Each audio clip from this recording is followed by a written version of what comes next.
Secrets of the millionaire mind book के author T हार्व एकर के एक सेमिनार में एक ट्रेनर था जिसकी नेटवर्थ सिर्फ 3 साल में 2.5 लाख से 60 करोड़ डॉलर हो गई। जब उससे इसका सीक्रेट पूछा गया तो उसने कहा, जब मैंने बड़ा सोचना शुरू किया तो हर चीज बदल गई। इस एग्जाम्पल से ऑथर आपको सैलरी का लॉ बताना चाहते हैं। आप बाजार के अनुसार जो कीमत देते हैं आपको उसी के अनुपात में पेमेंट मिलेगा। दोस्तों, secrets of the millionaires mind पर रिव्यू का ये 8वां वीडियो है। अगर आपने पहले के 7 वीडियोस नहीं देखे हैं तो पहले वो वीडियोस जरूर देख लें। उन वीडियोस का लिंक इस वीडियो के डिस्क्रिप्शन में है। साथ ही अगर आपने एफर्टलेस जीके के चैनल को अभी तक सब्सक्राइब नहीं किया है तो प्लीज चैनल को सब्सक्राइब जरूर करें और बेल आइकन को भी प्रेस कर दे जिससे कोई भी वीडियो आपसे मिस ना हो। तो चलिए शुरू करते हैं। कीवर्ड मूल्य यानी वैल्यू है। ये जानना इम्पोर्टेंट है कि बाजार में आपकी वैल्यू को 4 पॉइंट्स डिसाइड करते हैं। ये है सप्लाई, डिमांड, क्वालिटी और क्वांटिटी। ऑथर के अनुसार जो पॉइंट ज्यादातर लोगों के लिए सबसे बड़ी चुनौती पेश करता है वो है क्वांटिटी। क्वांटिटी के तत्व का मतलब आसान है। आप अपनी कितनी वैल्यू को बाजार तक सचमुच पहुंचाना चाहते हैं। फॉर एग्जाम्पल, कुछ ट्रेनर एक टाइम में 20 लोगों के छोटे ग्रुप्स को सिखाना पसंद करते हैं। कई ट्रेनर कमरे में 100 पार्टिसिपेंट्स के साथ कंफर्टेबल होते हैं तो कुछ 500 पार्टिसिपेंट्स के साथ में कंफर्टेबल होते हैं। कुछ 2000 से 5000 या इससे ज्यादा पार्टिसिपेंट्स को सिखाना पसंद करते हैं। क्या इन ट्रेनर्स की सैलरी में अंतर होता है? बिल्कुल होता है। नेटवर्क मार्केटिंग बिजनेस पर गौर करें। अगर एक व्यक्ति की डाउनलाइन में 10 लोग हों और दूसरे व्यक्ति की डाउनलाइन में 10,000 लोग हों तो क्या उनकी इनकम में अंतर होगा? डेफिनेटली होगा। इस बुक की शुरुआत में ऑथर ने जिक्र किया था कि वो रिटेल फिटनेस स्टोर्स की चेन के मालिक हैं। जिस पल उन्होंने इस बिजनेस में जाने का विचार किया उसी पल से उनका इरादा 100 सफल स्टोर खोलकर लाखों लोगों को प्रभावित करना था। दूसरी तरफ ऑथर से कुछ ही महीने बाद काम शुरू करने वाली उनकी कंपेटिटर का इरादा सिर्फ एक सफल स्टोर खोलना था। अंत में उसे अच्छी सैलरी मिली जबकि ऑथर अमीर बन गए। आप अपनी जिंदगी कैसे जीना चाहते हैं? आप खेल को कैसे खेलना चाहते हैं? आप मेजर लीग में खेलना चाहते हैं या माइनर लीग में? बड़े बड़ों में या चुटभइयों में? आप बड़ा खेल खेलना चाहते हैं या छोटा? चुनाव आपका है। ज्यादातर लोग छोटा खेलने का चुनाव करते हैं। क्यों? पहली बात तो डर के कारण। वो फेलियर से बुरी तरह घबराते हैं जबकि सक्सेस से तो और भी ज्यादा घबराते हैं। दूसरी बात, लोग छोटा इसलिए खेलते हैं क्योंकि वो छोटा महसूस करते हैं। वो नाकाबिल महसूस करते हैं। वो ऐसा महसूस नहीं करते जैसे वो सब्सटैंशियल, अच्छे या इम्पोर्टेंट हो जो दूसरे के जीवन में रियल अंतर ला सकते हैं। लेकिन ये जान ले कि आपका जीवन सिर्फ आपके लिए ही नहीं है, ये दूसरों की मदद करने के लिए भी है। ये अपने मिशन के प्रति सच्चा होने के लिए है। इस टाइम धरती पर आपके रहने के पीछे जो कारण है उसे जीने के बारे में है। लोग अपने ईगो में फंसकर ये मानने लगते हैं कि हर चीज मेरे मेरे और सिर्फ मेरे चारों तरफ घूमती है। जबकि अगर आप सच्चे अर्थों में अमीर बनना चाहते हो तो ये सिर्फ आपके बारे में नहीं हो सकता। इसमें तो दूसरों के जीवन में पॉजिटिव कंट्रीब्यूशन देना शामिल होगा। हमारे टाइम के एक महान इन्वेंटर और फिलोसोफर बकमिनिस्टर फुलर ने कहा है, हमारे जीवन का उद्देश्य इस पीढ़ी और आगे वाली पीढ़ियों के लोगों का मूल्य बढ़ाना है। हम इस धरती पर अपनी नेचुरल क्वालिटीज लेकर आते हैं, यानी हम कुछ चीजों में नेचुरली एक्सपर्ट होते हैं। ये उपहार आपको किसी खास कारण से दिए गए हैं, इनका इस्तेमाल करने और दूसरों को फायदा पहुंचाने के लिए। रिसर्च से पता चला है कि सबसे सुखी लोग वो हैं जो अपनी नेचुरल क्वालिटीज का अधिकतम इस्तेमाल करते हैं। जीवन में आपके मिशन का एक हिस्सा ज्यादा से ज्यादा लोगों तक अपनी नेचुरल क्वालिटीज का फायदा पहुंचाना और उनका मूल्य बढ़ाना होना चाहिए।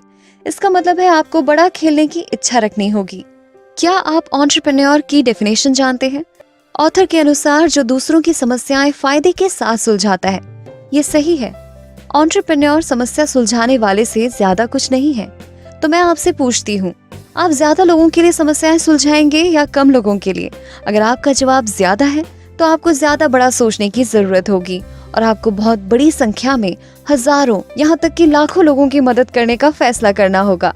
परिणाम स्वरूप आप जितने ज्यादा लोगों की मदद करेंगे आप उतनी ही ज्यादा समृद्ध बन जाएंगे, मेंटली, इमोशनली, फिजिकली और बेशक फाइनेंशियली भी। इसे अच्छी तरह से मैकडॉनल्ड्स के एग्जाम्पल से समझते हैं। मैकडॉनल्ड्स की शुरुआत एक छोटे से फैमिली बिजनेस की तरह हुई थी।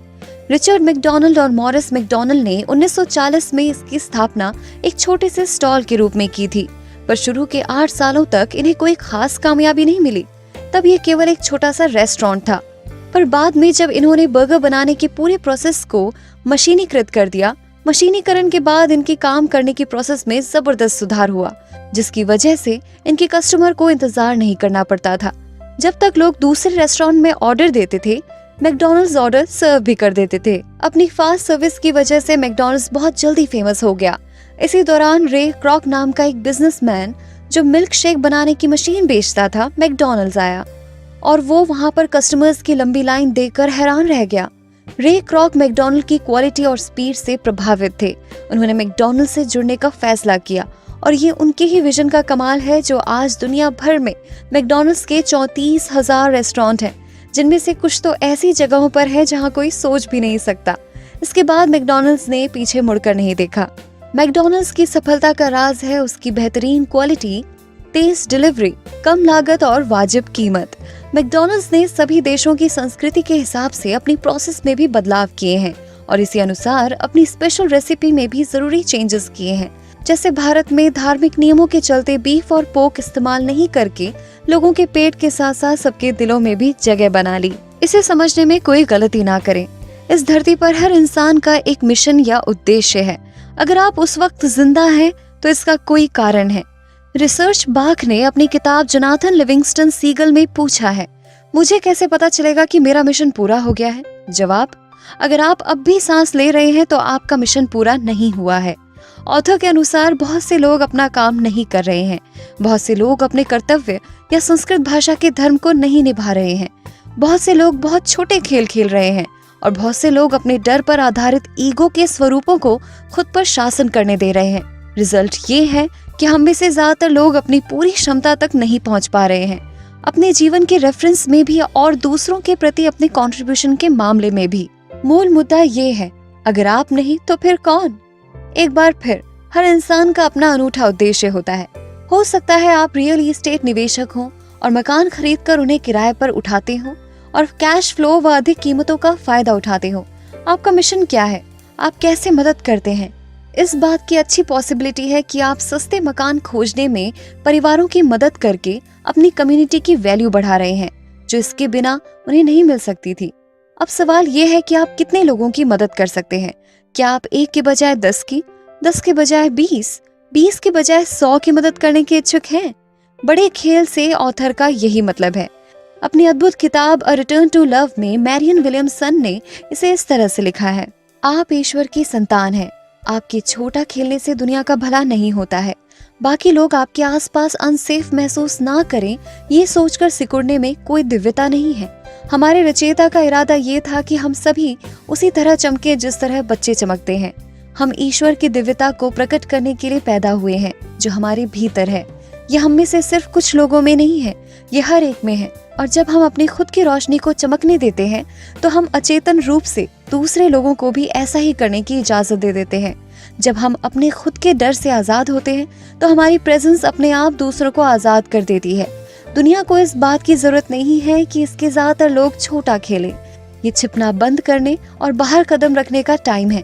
ये अपनी जरूरतों को छोड़ने और लीडरशिप करने का टाइम है।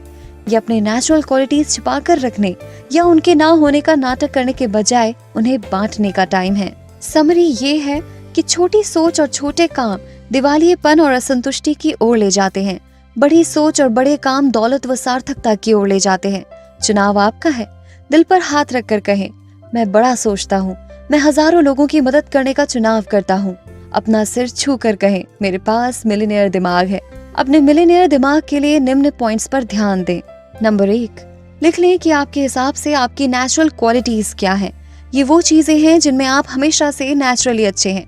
ये भी लिख लें कि आप अपने जीवन में और खास तौर पर अपने कामकाज में इन गुणों का ज्यादा इस्तेमाल कैसे और कहाँ कर सकते हैं। नंबर 2, लिख लें या लोगों के ग्रुप के साथ बातचीत करें कि आप इस टाइम अपने काम या बिजनेस में जितने लोगों को प्रभावित करते हैं उससे 10 गुना ज्यादा लोगों की समस्याओं को किस तरह सुलझा सकते हैं। कम से कम 3 अलग अलग स्ट्रैटेजीज बना लें। लीवरेज के बारे में सोचें। बाकी की बातें टू बी कंटिन्यूड। ये वीडियो आपको कैसा लगा कमेंट बॉक्स में जरूर कमेंट करें। ये वीडियो हमने ऑथर टी हार्व एकर की book secrets of the millionaires mind से बनाया है। ये बुक बहुत अच्छी है, आपको ये बुक जरूर पढ़नी चाहिए। इस बुक का लिंक इस वीडियो के डिस्क्रिप्शन में है, जहाँ पर क्लिक करके आप ये बुक ऑनलाइन खरीद सकते हैं। ये बुक हिंदी और इंग्लिश दोनों में अवेलेबल है। इस वीडियो को लाइक और शेयर जरूर करें। साथ ही एफर्टलेस जीके के चैनल को सब्सक्राइब करना ना भूलें। हम ऐसे और काम की वीडियोस आपके लिए लेकर आएंगे।